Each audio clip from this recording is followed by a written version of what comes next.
केनोपनिषद बहुत इंपॉर्टेंट उपनिषद है, बहुत ही अच्छे मतलब से उपनिषद में बताया गया है। विशेषकर इसमें ओमकार के महत्व का बताया गया है और हम देखेंगे कि किस लिए तीन देवताओं का महत्व बहुत ज़्यादा होती है, अग्निदेव, इंद्रदेव और वायुदेव, जिनको हम ज़्यादा पूजा करते हैं क्योंकि ये तीनों ने ओमकार इसमें ब्रह्म को साक्षात्कार किए थे। लेकिन उसके पहले इनसे रिगार्डिंग एलपीएस में भी क्वेश्चन आया था, राइट? या नेट हाँ में भी आया बिल्कुल था? बिल्कुल बिल्कुल, बहुत इम्पोर्टेंट है। सबसे पहले हम इसमें एक आपका जहाँ से शुरुआत होती है वहाँ से भी क्वेश्चन आते हैं। प्राचीनतम माने गए 10 उपनिषद की श्रेणी में ईशावास्य के बाद केनोपनिषद की हम गणना करते हैं, काउंटिंग में सेकंड आती है। ये 10 उपनिषद में बहुत ही महत्वपूर्ण स्थान है। इनमें केनोपनिषद का स्थान द्वितीय स्थान है। एग्जाम में आपका यहाँ से भी अभी तक तो आया नहीं है, लेकिन आ सकता है कि केनोपनिषद का नंबरिंग कितनी है, तो फिक्स है, सेकंड नंबर का ही है। लेकिन इस टॉपिक से क्वेश्चन आया था, इस उपनिषद का नाम भी आरंभ में केन शब्द रखा गया है और यह इसको याद रखना है, यह उपनिषद सामवेद के तलवकार ब्राह्मण में 9वें अध्याय में आया है। इसलिए इसका एक और नाम क्या होता है, इसे तलवकार उपनिषद भी कहते हैं। यह क्वेश्चन बहुत बार पूछा गया है कि केनोपनिषद में का द्वितीय नाम क्या है, या फिर आपसे जो क्वेश्चंस पूछेंगे तो केनोपनिषद से ही, लेकिन नाम लेंगे तलवकार उपनिषद, मतलब दोनों का सेम है। ये उपनिषद हम क्या याद रखेंगे, यह उपनिषद सामवेद के तलवकार ब्राह्मण में 9वें अध्याय में है। इसको बहुत ज्यादा नोट करना, कहाँ पर है, सामवेद के तलवकार ब्राह्मण में 9वें अध्याय पे है, इसीलिए इसको तलवकार उपनिषद कहते हैं। तो तलवकार वे लोग कहे जाते थे जो स्वर ताल के साथ गान करते थे, समगान करते थे, मतलब शास्त्रीय संगीत इत्यादि का उपयोग करके। हम देखते हैं ना, जब हम स्तुति करते हैं तो क्या होती है, गायन में करते हैं ना, जब प्रभु के हम जब गुण गाते हैं, स्तुति करते हैं, तो एक गायन में होता है, एक मतलब हम गाना करके करते हैं, एक शास्त्रीय संगीत के। तो ये ऐसे करते थे। तो सामगान की यह पूर्वकालीन प्रथा बाद के वर्षों में तो लुप्त हो गई, लेकिन यह जो है इस उपनिषद की जैमिनीय शाखा और जैमिनीय ब्राह्मण है। केनोपनिषद में कुल मिला के 4 खंड है। कितने खंड है, 4 खंड है। 4 खंड याद रखना, पहले जो 2 खंड है वो क्या है, पद्यात्मक है, पोएट्री में है। पहला जो 2 खंड है वो पोएट्री में है, पद्यात्मक है, और अंतिम जो 2 खंड है वह गद्यात्मक है। अब क्वेश्चन कैसे बन सकते हैं कि आपका इसमें पद्यात्मक कौन सा है, पहले 2 है, बाद के 2 है, बीच के 2 है, हो गया ना क्वेश्चन। तो आप बोलोगे, याद रखोगे, पहला 2 खंड जो है वो पद्यात्मक है और जो लास्ट के जो 2 खंड है वो गद्यात्मक है। ठीक है। जिज्ञासु के आपका इसमें आपका प्रश्न पूछे गए हैं कि चक्षु इत्यादि जो ज्ञानेंद्रिय है उनको शक्ति देने वाला या मन को स्फूर्ति देने के पीछे कौन सा तत्व है, कौन सा हमें वो शक्ति है जिसके कारण इतने सारे जो हमारे जो इंद्रिय है वो सारा वर्क करता है या काम करता है। तो यहाँ से ये प्रश्न जो आपका उपनिषद है, यह एक क्वेश्चन से शुरू होता है, प्रश्न से शुरू होती है। और कई बार ये क्वेश्चन पूछा गया है, तो कौन से उपनिषद है जो प्रश्न से शुरू होती है, और उसमें ऑप्शन में होता था प्रश्न उपनिषद। तो जो लोगों का जिन्होंने केन उपनिषद को अच्छे से नहीं पढ़े होंगे, तुक्का मारे होंगे, वो प्रश्न उपनिषद लगाएंगे। तो ये आप याद रखना कि केन उपनिषद का जो शुरुआत एक प्रश्न, ये मैंने गलती की वाली, मैंने नेट में, अच्छा, तो मैंने नोट्स में कहीं नहीं पढ़ा था। मुझे इतना याद आया कि हमने जो 18 उपनिषद पढ़ा है उसमें प्रश्नों की श्रृंखला प्रश्नोपनिषद में बहुत सारे है। उसमें तो है, आई थिंक नेट में पूछा, मेरे को याद है अच्छे से, और मैंने शायद गलती किया है। कोई बात नहीं, इसीलिए हाईलाइट कर दे रहा हूँ कि ये जो है आपका किससे आती है, आपका केनोपनिषद से आती है। केनो क्योंकि इन्होंने सबसे पहले कौन है, केनो का मतलब तो वहीं से केनो उपनिषद नाम पड़ेगा। बिल्कुल बिल्कुल। हे परब्रह्म परमात्मा, मेरे सभी अंग, वाणी, प्राण, चक्षु, श्रोत और सभी मैं पूछ रही थी कि ये जो ऊपर शांति पाठ है, क्योंकि पूर्णमिदं भी मुझे नहीं पता था किस उपनिषद में है, वो तो मुझे याद है। तो ऐसे सभी उपनिषद में शांति पाठ दिया गया अलग अलग? सभी में शांति पाठ है, लेकिन ये जो शांति पाठ है ना, ऐसा नहीं कि खाली एक ही उपनिषद में जो है बाकी में नहीं है। ये जो आपने जो पहले पढ़ा था वो किसी और उपनिषद में भी मिल सकती है। ओके। सेम शांति पाठ आपका कई जगह मिल सकती है। तो शांति पाठ क्या करें, एक लाइन पहले लाइन का भी अगर आप याद रखोगे तो अगर एग्जाम में क्वेश्चन आता है तो आप पहले लाइन से आप इसको याद कर सकते हो कि जितना हमें नॉर्मल याद हो तो है ही है, जो नया हटके है उसका पहला लाइन अगर तुम याद कर रखोगे तो अगर इससे अगर क्वेश्चन बन के आएगा तो आप उसको बोल दोगे कि हाँ ये शांति पाठ किस उपनिषद से है। ठीक है, ठीक। कई उपनिषद में सेम शांति पाठ बताया गया है। अच्छा, नहीं, पूर्णमिदम जो है वो सिर्फ और सिर्फ ईशावास्य में ही है या और भी जगह है? और भी जगह मिलेगा आपको, आगे आएगा ना, मिलेगा आपको। ओके, ठीक। हे परब्रह्म परमात्मा, मेरे सभी अंग, वाणी, प्राण, चक्षु, स्रोत और सभी इंद्रिया तथा बल परिपुष्ट हो। ये इसका अर्थ है जो शांति पाठ का। यह जो सर्वरूप, अगर आपको इसका मीनिंग भी याद रहता है ना तो भी आप संस्कृत अगर आता है तो आप इसको कर लोगे। जो सर्वरूप उपनिषद प्राप्तिपादित ब्रह्म है, उस ब्रह्म की हम अवमानना या तिरस्कार ना करें और ब्रह्म भी हमारा परित्याग ना करे।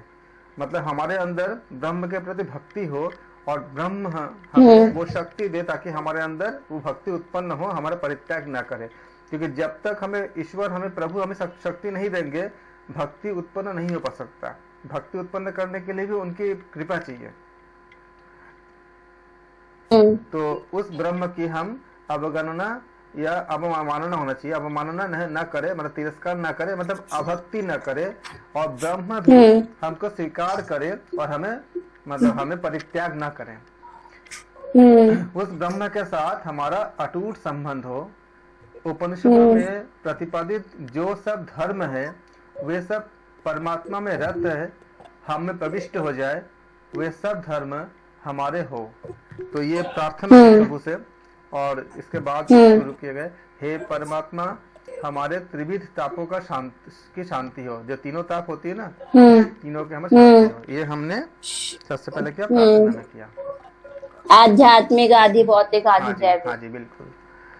अब ये उपनिषद सच में इतनी ज्यादा एनर्जी भरती है ना, बहुत अच्छे उपनिषद है, और इसके जो क्वेश्चंस है इतनी बेहतरीन है, मजा आ जाएगा पूरा। अथ प्रथम खंड।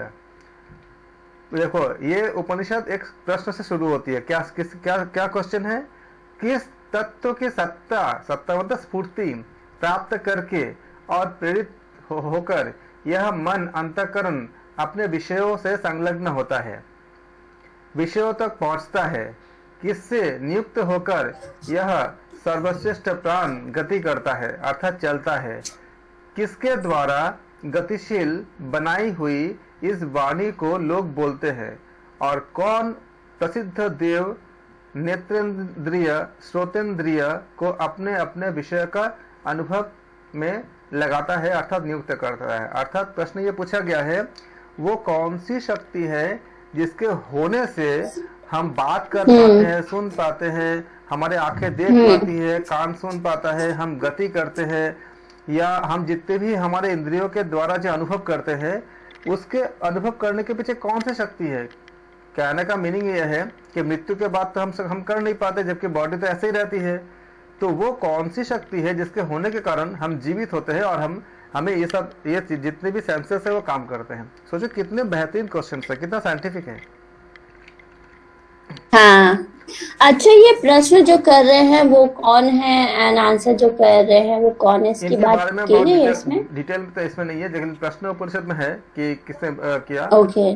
और इसमें इस उपनिषद में शुरुआत में तो नहीं है, लेकिन इसमें यह है कि आगे जाकर देखेंगे कि इसके आंसर दे दिया, जब दिया गया है तब पता चला कि ये कौन सी शक्ति है उस शक्ति के जो रिस्पॉन्सिबल है वो है ब्रह्म है। कैसे है इसके बारे में सारा चीज बताया गया है।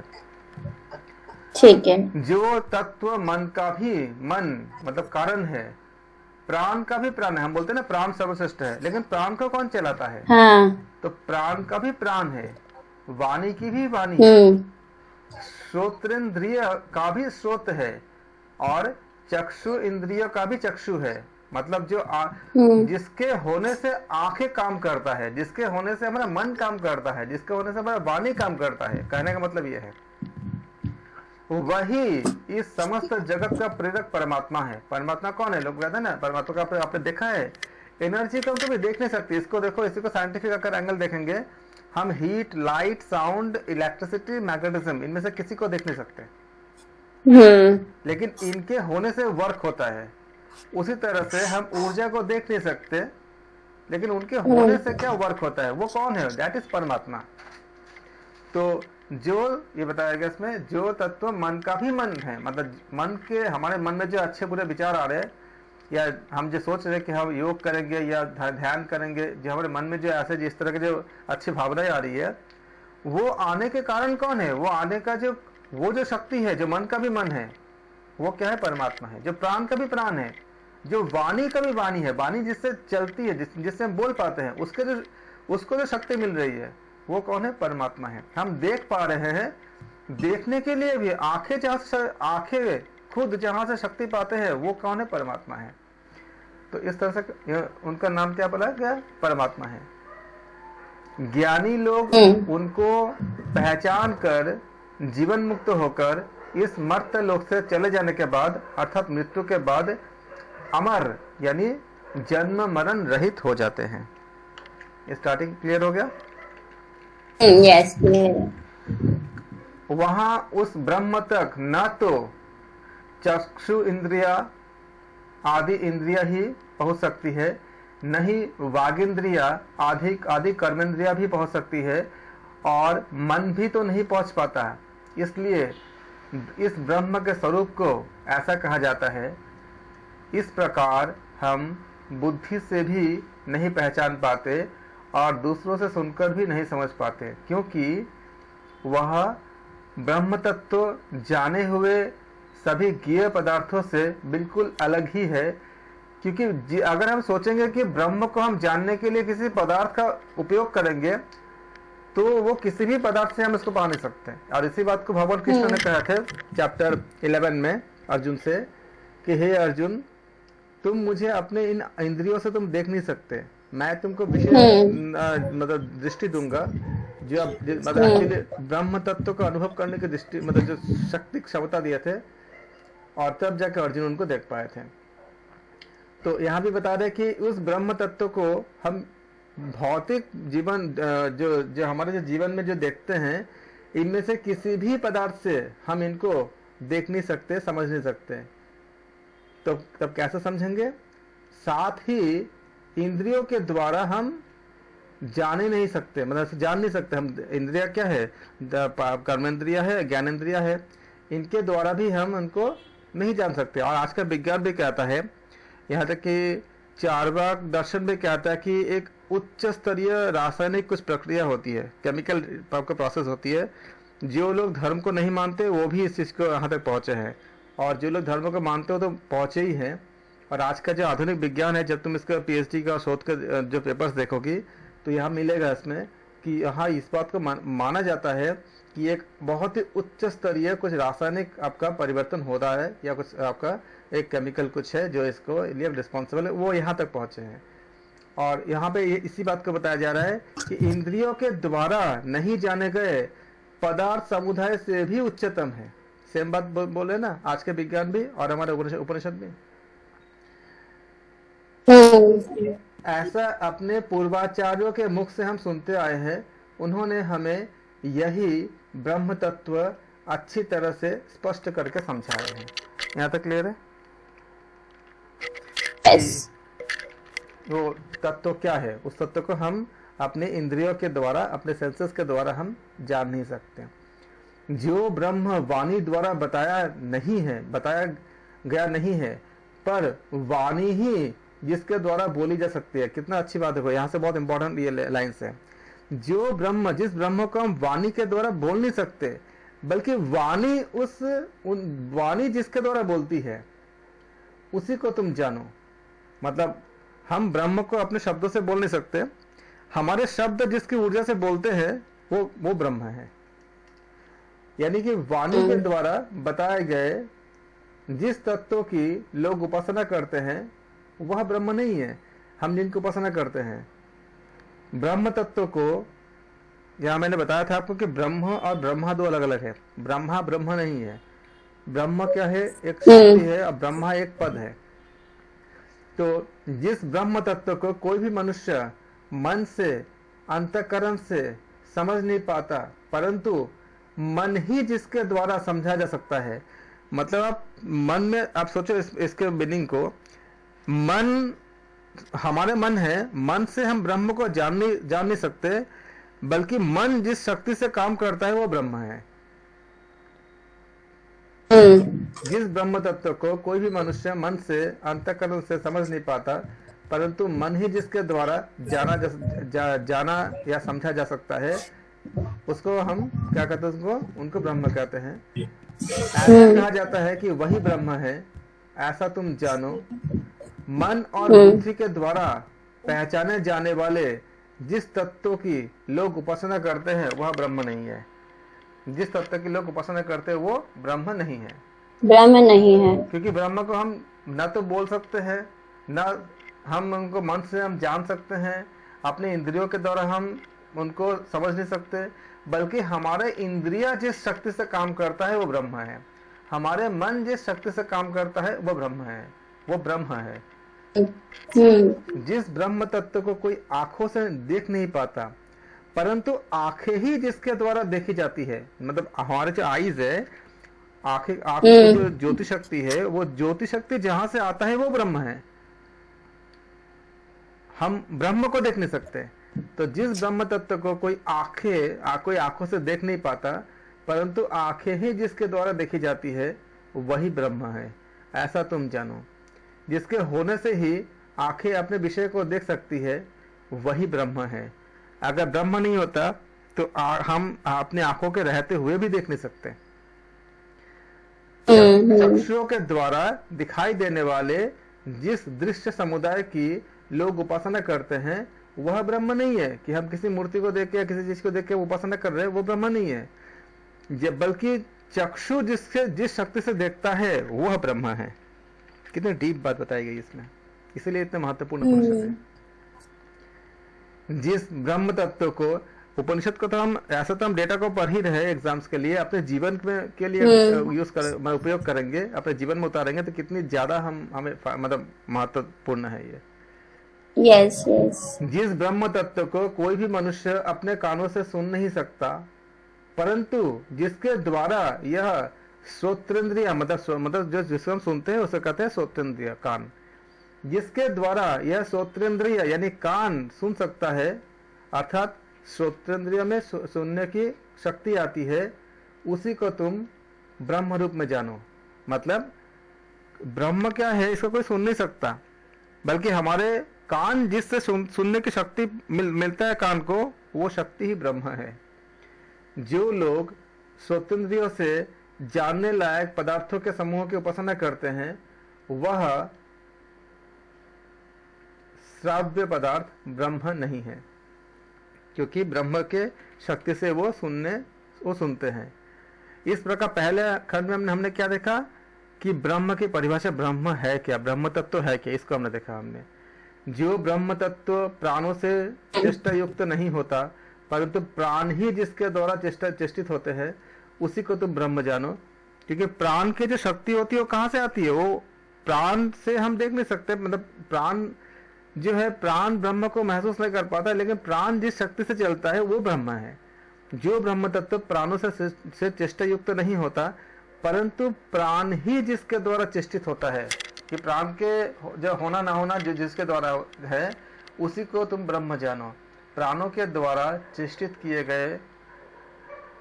किए जाने वाले पदार्थ समूह की लोग उपासना करते हैं, वह ब्रह्म नहीं है, क्योंकि प्राण उनको महसूस नहीं कर सकता, वो ब्रह्म नहीं है। ब्रह्म वो है जिसके होने से, जिसके शक्ति से प्राण खुद अस्तित्व में रहता है। प्रथम खंड क्लियर हो गया? अच्छा। अतः द्वितीय खंड, यदि तू ऐसा मानता है कि मैंने ब्रह्म को भली भांति जान लिया, बहुत महत्वपूर्ण एग्जाम में बहुत बार आया है कि कौन ब्रह्म को जानता है। जो ये मानता है ना कि मैं ब्रह्म को जानता हूँ, यहाँ का आ गया कि वो ब्रह्म को नहीं जानता। और जो ये मानता है कि मैं ब्रह्म को नहीं जानता, वो जानता है, क्योंकि उसको अहंकार नहीं है, वो कोशिश कर रहा है जानने की। बहुत अच्छी बात बताई गई इसमें, मतलब बहुत ही आनंददायक बात बताई गई है। यदि तू ऐसा मानता है कि मैंने ब्रह्म को भली भांति जान लिया है, तब तो सही बात यही होती है कि तुझे ब्रह्म का स्वरूप थोड़ा सा ही ज्ञात हुआ है, क्योंकि उस ब्रह्म का आंशिक स्वरूप भी जो तू है और उसका अन्य आंशिक स्वरूप जो देवों में है, इन दोनों को मिलाकर भी वह ज्ञान अल्प ही रहेगा। कि जो मैं जानता हूं, जो अगर कोई इंसान ये दावा करता है कि मैंने ब्रह्म को जान लिया, तो एक्चुअली ब्रह्म को पूरा नहीं जाना। अगर जाना भी है तो बहुत थोड़ा जाना है। और जो देव शक्ति है, जो देवता है, वो भी अगर ब्रह्म को समझ पाए तो थोड़ा समझ पाए। अगर हमारा और देवताओं के दोनों समझ कर मिला भी देंगे तो भी क्या है, दोनों मिला के भी ब्रह्म को बहुत थोड़ा जान पाएंगे। जैसे आप अपने किसी मतलब बर्तन लेके समुद्र में जाए पानी भरने के लिए, मैं भी जाए अपने बर्तन में पानी भरने के लिए, दोनों का बर्तन का पानी मिला भी देंगे तो भी समुद्र का बहुत छोटा सा हिस्सा ही हम इकट्ठा कर पाए। उसी तरह से एग्जाम्पल। इसलिए मैं मानता हूं कि तुम्हारा जाना हुआ ब्रह्म स्वरूप सचमुच फिर से विचार करने योग्य ही है। यहाँ बताया गया है कि जब हम ऐसा मान लेते हैं कि हम ब्रह्म को जानते हैं, तो वास्तव में अगर हम जान भी पाए तो बहुत थोड़ा जान पाए। अब बाकियों का भी मिला देंगे तो भी बहुत थोड़ा ही होगा। जैसे समुद्र का पानी अगर हम सब में मिला देंगे, सबका पानी भी जो हम इकट्ठा करके लाएंगे अपने अपने बर्तनों में, उसको भी मिला देंगे तो समुद्र के मुकाबले बहुत थोड़ा पानी ही होगा। शिष्य कहता है, यहाँ से बताया कि किसने किससे बताया। शिष्य कहता है, शिष्य मतलब गुरु शिष्य के बीच में कथोपकथन है, नाम नहीं बताया गया। यहाँ पे बताया गया कि शिष्य कहता है, तो एग्जैक्टली नाम अभी तक आया मिला नहीं। मैं ब्रह्म को अच्छी तरह से जान चुका हूँ। शिष्य क्या कहता है, मैं ब्रह्म को अच्छी तरह से जान चुका हूँ। ऐसा तो मैं नहीं मानता, पर साथ ही साथ मैं ब्रह्म को जानता ही नहीं, ऐसा भी नहीं मानता, क्योंकि मैं उसे जानता तो हूँ, किंतु मेरा यह जानना कुछ ही निराला है, मतलब बहुत सामान्य है। सामान्य ज्ञाता के बीच जैसा जानना होता है ऐसा तो नहीं है। मेरे इस कथन के रहस्य को तो हम में से केवल वही समझ सकता है जो ब्रह्म को जानने वाला होगा। शिष्य कहते हैं, क्योंकि शिष्य भी बहुत ही उच्च मतलब कोटि के शिष्य हैं, कि मैं ये तो नहीं कहूंगा कि मैं नहीं जानता बिल्कुल, लेकिन ये भी नहीं कहूंगा कि मैं मतलब मैं जानता हूँ, तो लेकिन उस तरह नहीं जानता जिस तरह से मतलब ज्ञाता के बीच में संबंध होता है। तो उन्होंने सम्मान भी किया कि हाँ मैं कोशिश में हूँ, और ये भी बताया कि अहंकार भी नहीं किया कि मैं जानता हूँ।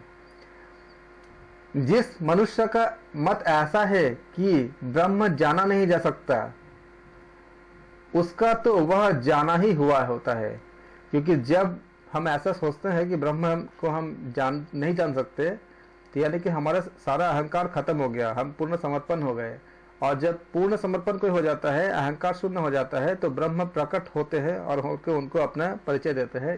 इसलिए इनको शॉर्ट में बताया गया कि जो मनुष्य ऐसा मानता है कि वो ब्रह्म को जाना नहीं जा सकता, वास्तव में उसका तो वह जाना ही हुआ होता है। तभी वो बोलता है कि जान नहीं सकते, क्योंकि उनमें कोई अहंकार नहीं होता। परंतु जो मनुष्य यह मानता है कि ब्रह्म को तो मैंने जान लिया है, तो वह आदमी कुछ भी नहीं जानता, ऐसा समझना चाहिए। क्योंकि जानने का अभिमान रखने वालों के लिए ब्रह्म तत्व ज्ञात हुआ होता ही नहीं है। जो अभी बता रहा था ना कि ज्ञान का अभिमान बहुत ज्यादा खतरनाक होता है। अगर कोई ये सोचता है कि मैं तो जान ही नहीं सकता, तो वो डाउन टू अर्थ है, बहुत डाउन टू अर्थ है, तो वो जाना ही होता है। लेकिन जब वो बोलता है कि मैं तो पूरा जान लिया, तो वो उसमें अहंकार आता है। तो उसमें क्या हुआ, इसी का बता रहे कि जानने का अभिमान रखने वालों के लिए वह ब्रह्म तत्व ज्ञात होता हुआ भी जानने का अभिमान रखने वाले वह ब्रह्म तत्व ज्ञात हुआ होता ही नहीं है, क्योंकि उसके अंदर अभिमान आता है। और जिनमें ज्ञातृत्व का कुछ भी अभिमान नहीं होता, कोई घमंड नहीं होता, उनको यह ब्रह्म तत्व ज्ञात हुआ होता है, क्योंकि अहंकार एक ऑब्स्टेकल का काम करता है। ज्ञानी कितने ही हो, लेकिन अगर उनमें अहंकार होगा तो ब्रह्म का साक्षात्कार नहीं हो पाते। इसलिए जो बहुत सरल होते हैं और जो बहुत ही भगवान को दर्शन कौन पाते हैं, जो बहुत ही सरल होते हैं, जैसे सूरदास हो गए, जैसे तुम्हारा कबीरदास जी हो गए, ऐसे बहुत से जो संत होते हैं जो बहुत सरल होते हैं, उनको मेरा भाई हो गया, अर्थात वे ब्रह्म साक्षात्कारी होते हैं। ये हमारी बताया कि ब्रह्म को कौन जानता है। देखो कितने सारे क्वेश्चंस बन सकते हैं, जब तुमको डिटेल में पता चल गया, आप कैसा भी क्वेश्चंस बनेगा तो उपयुक्त प्रतिबोध संकेत से उत्पन्न हुआ ज्ञान ही बौद्धिक प्रतीति से उत्पन्न हुआ ज्ञान ही वास्तविक ज्ञान। बौद्धिक उपयुक्त प्रतिबोध यानी संकेत से उत्पन्न हुआ ज्ञान ही बौद्धिक प्रतीति से उत्पन्न हुआ ज्ञान ही वास्तविक ज्ञान है, क्योंकि ऐसे ज्ञान से अमृतत्व को, अमृत स्वरूप परमात्मा को मनुष्य प्राप्त करता है, और अंतर्यामी परमात्मा से ही वह परमात्मा ज्ञान की शक्ति ज्ञान प्राप्त करता है, और वह उस ज्ञान से अर्थात विद्या से अमृत स्वरूप परब्रह्म परमेश्वर को प्राप्त करता है। और यहाँ से आपका द्वितीय खंड समाप्त होता है। इसका निचोड़ यह था कि जब कोई अहंकार रहित होकर के पूर्ण समर्पण करके जब ये मानता है कि उसमें कुछ अहंकार नहीं होता, घमंड नहीं होता जानने का, तब ब्रह्म प्रकट होते हैं। लेकिन कितना ही बड़ा ज्ञानी हो, उनके अगर जानने का अगर अहंकार होता है कि मैं तो ब्रह्म को जानता हूँ, वास्तव में ऐसे जो ये समझता है कि मैं ब्रह्म को जानता हूँ, वो ब्रह्म को जान ही नहीं पाता। समझ आया बेटा? Right, yes. द्वितीय खंड खत्म हुआ। यदि इस मानव देह में परब्रह्म को पहचान लिया जाए तब तो बड़ी अच्छी बात है, परंतु अगर इस जन्म में वह न जाना गया तो बहुत बड़ा विनाश होता है। ऐसा सोचकर बुद्धिमान लोग सकल प्राणियों में ब्रह्म को समझकर इस लोक से प्रयाण करके अमर हो जाते हैं। क्योंकि इसमें बताया जा रहा है कि इस लास्ट लाइन को याद रखना कि यदि इसी, क्योंकि बाकी योनियों में तो हमें नहीं पता कि क्या होगा, लेकिन मानव देह में सबसे श्रेष्ठ देह माना गया है मानव देह को। इस मानव देह में परब्रह्म को पहचान लिया जाए तो सबसे बड़ी अच्छी बात है, परंतु अगर इस जन्म में वह न जाना गया तब वो बहुत बड़ा विनाश ही होता है। ऐसा सोचकर बुद्धिमान लोग सकल प्राणियों में परब्रह्म को समझकर इस लोक से प्रयाण करके अमर हो जाते हैं, क्योंकि ब्रह्मत्व को प्राप्त कर लेते हैं। ऐसा सोच के जब उनके अंदर अहंकार नष्ट हो जाती है, पूर्ण समर्पण होती है, तो उनको मोक्ष या मुक्ति मिलती है, अर्थात परब्रह्म को प्राप्त करके अमर हो जाते हैं। क्लियर हुआ बेटा? यस। तृतीय खंड में परब्रह्म परमेश्वर ने ही देवों के लिए देवताओं को निमित्त बनाकर असुरों के ऊपर विजय प्राप्त की।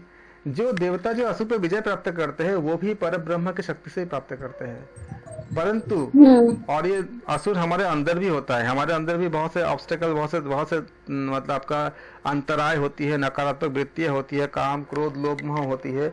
उससे भी जब हम जिस असुर से हम फाइट कर पाते हैं, जो संघर्ष कर पाते हैं, और हमारे मन को जो शक्ति मिलती है वो शक्ति ब्रह्म से ही मिलती है। शत्रु ऐसे असुर खाली बाहर नहीं होते, हमारे अंदर भी होते हैं ना, वो हमारे अंदर के असुर बाहर निकलते हैं अलग अलग रूप में। तो परंतु परब्रह्म परमेश्वर की ही उस विजय पर इंद्रादि देव अपनी महिमा समझकर अभिमान करने लगे। यहाँ से आपका क्वेश्चन का बहुत सारा कंटेंट बनती है।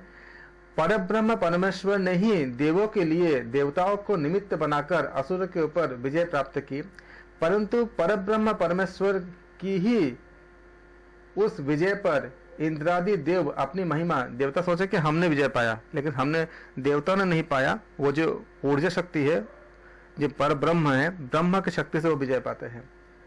लेकिन देवता को अपने ऐसा लगता है कि अपने महिमा समझकर अभिमान वो करने लगे।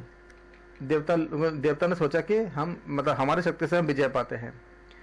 वे इस प्रकार समझने लगे, देवता इस प्रकार समझने लगे कि यह तो हमारी ही विजय है और यह हमारी ही महिमा है। किंतु परब्रह्म ने इन देवताओं के अभिमान को पहचान ही लिया, क्योंकि परब्रह्म ने जब देखा कि उनका अभिमान हो रहा है तो अभिमान को अगर नहीं तोड़ेंगे तो ये बहुत बड़ा पतन कर देता है। तो इसलिए कृपा करके उन्होंने अभिमान को तोड़ने के लिए और कृपा करके देवताओं के इस अभिमान को दूर करने के लिए उनके सामने यक्ष मतलब उनके परब्रह्म जो है उनके सामने ही साकार स्वरूप में प्रकट हो गए। उन्हें यक्ष के रूप में प्रकट हुए देखकर भी वो प्रकट तो हो गए, लेकिन वो पहचान नहीं पाए देवता ने प्रश्न किए, यह दिव्य यक्ष कौन है, यह दिव्य यक्ष कौन है। उन देवताओं ने नहीं जान पाए कि उनके अंदर अहंकार था ना, अभी बताया ना, अहंकार होने से हम जान नहीं पाते चाहे आप कितनी बार ज्ञानी हो। तो वह देवताओं ने उन्होंने नहीं जान पाया कि उनके अंदर अहंकार था कि वो खुद कर रहे हैं इस बात की। तो देवता अपनी शक्ति से असुरों को पराजित कर रहे हैं, ऐसा उनका अहंकार था। इसलिए जब यक्ष के रूप में ब्रह्म प्रकट भी हो गए तो भी नहीं पहचान। इंद्रादि देवताओं ने अग्निदेव से इस प्रकार कहा, हे जात वेदा, ये कई बार प्रश्न आया है कि जात वेदा किससे पूछा गया है। उन इंद्रादि देवताओं ने अग्निदेव से इस प्रकार कहा, अग्निदेव किसका नाम है, जात वेदा किसका नाम है, अग्निदेव का नाम, याद रखना अग्निदेव। ये बहुत बार पूछा गया है कि जात वेदा ऑब्जेक्टिव क्वेश्चन में आता है कि किनका नाम है, तो याद रखना जात वेदा मतलब अग्निदेव है।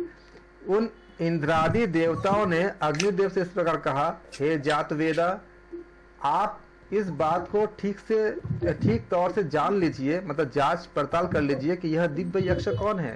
तब अग्नि ने कहा, हाँ ठीक है, हाँ ठीक है, मैं जाता हूँ, जाके मैं पता करता हूँ। अग्निदेव ने बहुत अच्छे से इसको मतलब समझना, बहुत ही अच्छी बात इसे बताई गई है। अग्निदेव ने उस यक्ष के पास दौड़ कर गए।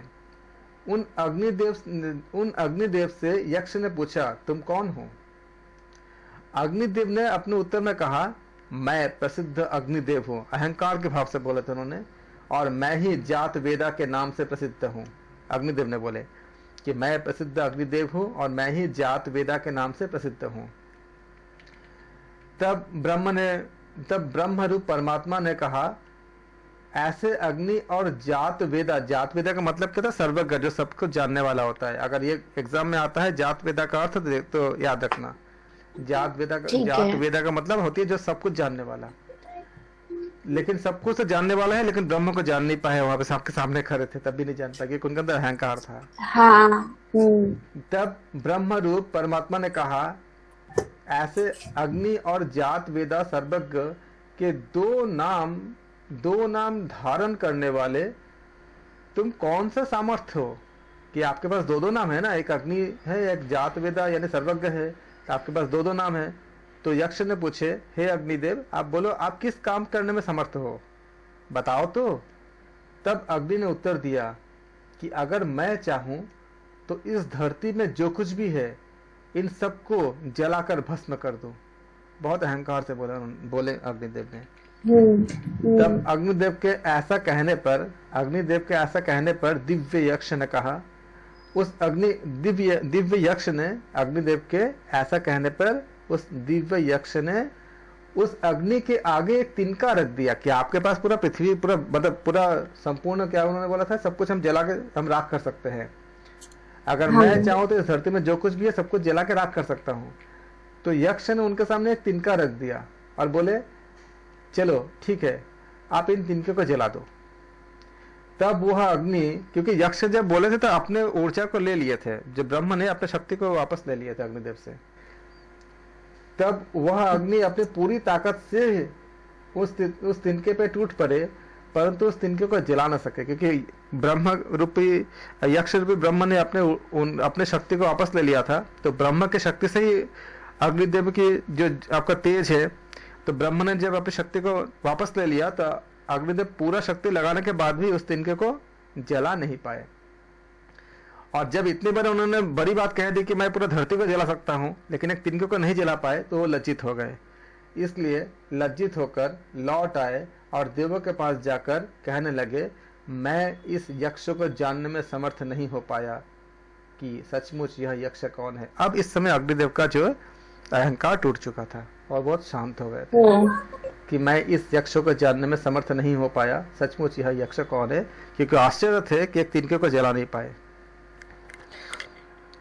इसके बाद उनको जानने के लिए तब देवताओं ने वायुदेव से कहे, हे वायुदेव, जाकर इस विषय में जान आइए, ठीक तरह से पहचान लीजिए कि यह दिव्य यक्ष कौन है।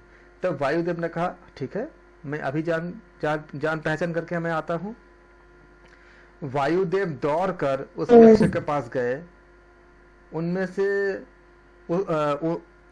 जब यक्ष के पास जब वायुदेव गए तो उनसे भी दिव्य यक्ष ने वही पूछा, तुम कौन हो?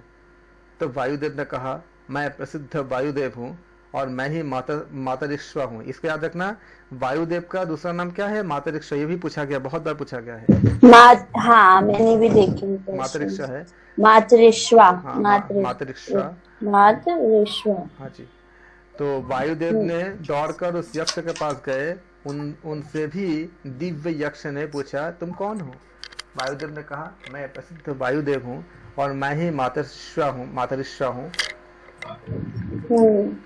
तब यक्ष रूप ब्रह्म ने कहा, वायु और मातरिश्वा इन दो नामों को धारण करने वाले तुझमें कौन सा सामर्थ्य है? तब वायुदेव ने उत्तर दिया, अगर मैं चाहूं तो इस धरती में जो कुछ भी है उसे उठाकर आकाश में उड़ा दूं। इतने उन्होंने बहुत अहंकार से बोला। वायुदेव के जब ऐसा बोला तो यक्ष ने अपनी शक्ति फिर से वापस ले ली, मतलब वायुदेव से बिना बोले। वायु के ऐसा कहने पर उस दिव्य यक्ष ने उस वायुदेव के सामने एक तिनका रखा और कहे कि इस तिनके को उठा लो और उड़ा दो।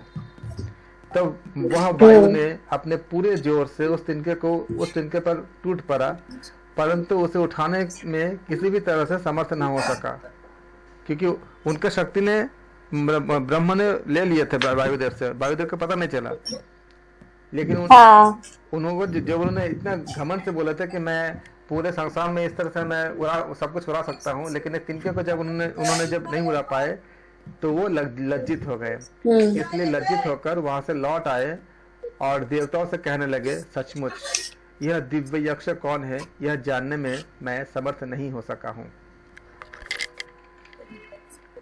इसके बाद देवों ने इंद्र से कहा, हे इंद्रदेव, इस विषय को जानकर ठीक तौर से जांच पड़ताल कीजिए कि यह दिव्य यक्ष कौन है। उत्तर में इंद्र ने कहा, ठीक है, और वह दौड़कर इंद्र खुद जाते हैं। लेकिन जब इंद्र खुद गए, इंद्र दौड़कर यक्ष की ओर गया, परंतु वह दिव्य यक्ष उसके सामने से अंतर्धान हो गया और तृतीय खंड समाप्त है, क्योंकि उनके सामने से वह अंतर्धान हो गए यक्ष। और वह इंद्र उस आकाश प्रदेश में यक्ष के स्थान पर ही अति लावण्यवती हिमालय की पुत्री देवी उमा के पास आ पहुंचा। तो इंद्र कहाँ पहुंचे थे, किसको देखे थे? देवी उमा को देखे थे और उनसे आदर पूर्वक कहने लगा, हे देवी, यह दिव्य यक्ष कौन है? तब उन्होंने उनसे पूछा कि दिव्य यक्ष कौन है, क्योंकि जब यक्ष ने उनको दर्शन नहीं दिए थे। अब चतुर्थ खंड में तब उन भागवती उमा देवी ने स्पष्ट उत्तर दिया, वह तो पर ब्रह्म परमात्मा ही है और उस परमात्मा की ही इस विजय में तुम लोग अपनी विजय मानने लगे थे। उमा के इस कथन के द्वारा ही इंद्र निश्चय पूर्वक जान गया कि यह ब्रह्म है। इंद्र को आपका टाइम हो जाएगा, 9 बजे क्लास है, राइट? मैंने थोड़ा सा पीछे कर दिया, पूरा कर लेते हैं। अच्छा, ठीक है। मैंने सोचा अभी 56 हो रहा है। हाँ, कोई नहीं, मैंने थोड़ा सा एडजस्ट कर लिया था। ठीक है, मैनेज हो जाएगा ना? हाँ, ऐसा ना हो कि उनका लॉस हो। ओके। अग्नि, वायु और इंद्र, इन तीनों देवताओं ने ही इस निकटतम ब्रह्म का साक्षात्कार रूप। अग्नि, वायु और इंद्र, देखो तीनों ने क्या ब्रह्म का साक्षात्कार किए थे। इसीलिए देवों में हम इतने ज्यादा मानते हैं, पूजा करते हैं अग्निदेव को, वायुदेव को और इंद्रदेव को। इंद्र को, हाँ, इतने ज्यादा नाम होते हैं ना, इन तीनों का ही नाम होते हैं ना सबसे, मतलब सामान्य। जो आदि देव की बात नहीं कर रहा हूँ, देवादिदेव महादेव इनकी मैं बात नहीं कर रहा हूँ। सामान्य जो देवताओं में अग्नि वायु इंद्र का नाम ज्यादा होता है। तो अग्नि वायु और इंद्र इन तीनों हाँ बोलो। हाँ, उमा जी से जब इंद्र जी ने पूछा कि ये कौन थे, तो इट मीन्स कि उमा जी ने भी देखा होगा ब्रह्म जी का साक्षात्कार। हाँ, तो उमा जी तो वो तो उमा जी कौन है? उमा जी तो आपका मतलब प्रकृति और पार्वती माता है ना, पार्वती माता है। तो उनका तो मतलब वो शुद्ध आपका प्रकृति है, मतलब त्रिगुण तीनों गुणों से रहित प्रकृति है। तो उनका तो वो सामान्य देवता से बहुत अलग है ना। तो अग्नि वायु और इंद्र इन तीनों देवताओं ने ही निकटतम ब्रह्म का साक्षात्कार स्वरूप स्पर्श किया था और सर्वप्रथम उन्होंने ही यह ब्रह्म है ऐसा जाना था। इसलिए तो वे तीनों अन्य देवताओं से अधिक ऊंचे हुए हैं, सामान्य देवता से ज्यादा ऊंचे होते हैं, क्योंकि उन्होंने ब्रह्म को दर्शन किया, साक्षात्कार किया था। क्योंकि इंद्र ने दूसरे तो देखा ही था, तभी तो बोले कि ये यक्ष कौन है, जाकर पता करके आओ। तो उन्होंने देखा तो था ही। हाँ जी। इसलिए तो इंद्र अन्य देवताओं की अपेक्षा मानो अतिशय उच्च स्थानीय है, क्योंकि उसने इस अत्यंत प्रिय और अति निकटस्थ परमात्मा का उमा देवी से सर्वप्रथम सुनकर अपने मन से उसका स्पर्श यानी अनुभव किया था, और उसी ने तो अन्य देवताओं की अपेक्षा सर्वप्रथम इस ब्रह्म को अच्छी तरह से पहचाना था। यह साक्षात परब्रह्म पुरुषोत्तम है। उस ब्रह्म का यह सांकेतिक उपदेश है, उपासना के लिए आदेश है कि जो यह विद्युत के चमत्कार जैसा है और आंख के पलक जैसा, मतलब निमिष मात्र जैसा है, क्षणस्थायी है, वह ब्रह्म का अधिदैवत रूप है। एग्जाम क्वेश्चन यहाँ से बन सकता है कि ब्रह्म का अधिदैवत रूप क्या है। गुणों के बारे में पूछा जा सकता है। अभी तक तो आया नहीं, लेकिन आ सकता है। अब आध्यात्मिक उदाहरण दिया जा रहा है कि जो हमारा मन इस ब्रह्म के पास जाता हुआ सा दिखाई देता है, इस ब्रह्म का वह निरंतर अतिशय प्रेम पूर्वक स्मरण करता है। इस मन से ही वह संकल्प अर्थात ब्रह्म की अनुभूति की उत्कट अभिलाषा भी होता है, और यह अभिलाषा किससे? ब्रह्म की कृपा से ही प्राप्त होती है। उस परब्रह्म परमात्मा सब प्राणियों के लिए प्राप्तव्य होने से तद्वन इस नाम से प्रसिद्ध है। इसलिए वह तद्वन परमात्मा सभी प्राणियों का अभिष्ट विषय और सभी का परम प्रिय है। इस भाव से उसकी उपासना करनी चाहिए, और जो कोई भी साधक इस ब्रह्म को इस प्रकार की उपासना से जान लेता है, वह सचमुच ही सभी प्राणी सर्वत्र हृदय पूर्वक चाहते हैं, क्योंकि वो ब्रह्म को चाहते हैं, ब्रह्म की ऊर्जा उनके पास आती है। तो सचमुच सभी प्राणी सर्वत्र हृदय पूर्वक चाहते हैं, अर्थात वह प्राणी मात्र का प्रिय बन जाता है, क्योंकि उनको इस तरह के ऊर्जा का समन्वय होता है। हे गुरुदेव, ब्रह्म संबंधी रहस्यमय विद्या का उपदेश दीजिए। इस प्रकार शिष्य ने प्रार्थना की है। तब गुरुदेव ने कहे, तुम्हें हमने रहस्यमय ब्रह्म विद्या बता दी है। तुम्हें हम लोगों ने निश्चय पूर्वक ब्रह्म विषयक रहस्यमय विद्या बता दी है। इस तरह तुम्हें समझ लेना चाहिए। गुरु शिष्य के बीच का संबंध है, लेकिन नाम नहीं है कि कौन गुरु है कौन शिष्य, क्या नाम है। इस रहस्यमय ब्रह्म विद्या के तप, समनस्तक, सर्वेंद्रिय संयम और निष्काम कर्म, ये तीन आधार याद रखना। क्या क्या है? तप, समनस्तक, सर्वेंद्रिय संयम और निष्काम कर्म, ये तीन आधार है, तथा वेद उस विद्या के सभी अंग है, क्योंकि वेद में उसके सभी अंगों का वर्णन किया गया है, और सत्व स्वरूप परमात्मा उसका आयतन अर्थात प्राप्तव्य है, मतलब जिसको प्राप्त करने वाला, जिसको प्राप्त करना चाहते वो प्राप्तव्य कहलाते हैं। वो यदि कोई भी मनुष्य इस प्रसिद्ध ब्रह्म विद्या को पूर्वोक्त अनुसार अच्छी तरह से जान लेता है, वह सब पाप समूहों को नष्ट करके, क्योंकि हमारे जितने भी जन्म हुए हैं, जितने भी हम अनंत पापों को जो इकट्ठा किए हैं, वो सारे समूह नष्ट हो जाता है, अविनाशी असीम सर्वश्रेष्ठ परम धाम में स्थित हो जाता है, सदा सर्वदा के लिए स्थित हो जाता है। इस प्रकार केनोपनिषद हमारा समाप्त होता है। समझ आया बच्चा? यस, फिर आता है आपका, बहुत अच्छे से समझ में आ गया। मुझे तो ऐसा लग रहा था बहुत डिफिकल्ट होगा। 34 मंत्र है, राइट? हाँ 30 फर्स्ट खंड में इसमें थोड़ा काउंट करने होंगे। मैं इसको देखें, इसका कभी काउंट करके इसमें जो मंत्रों की संख्या जो हमने पढ़ा फर्स्ट में 8 है शायद, 8, हाँ, फिर 5 है, 8 5 13 और फिर 12 है, फिर 9 है। ओके, है ना, हो गया फिर। हाँ उसमें काउंट करेंगे 8 5 13 और 12 24 1 25 25 एंड 9 34 हो गए। ओके, तो ये हमारे यहाँ से केनोपनिषद हमारा कंप्लीट होता है। एंड अगले उपनिषद में हम इसके बाद जो तृतीय उपनिषद है उसका हम अध्ययन करेंगे।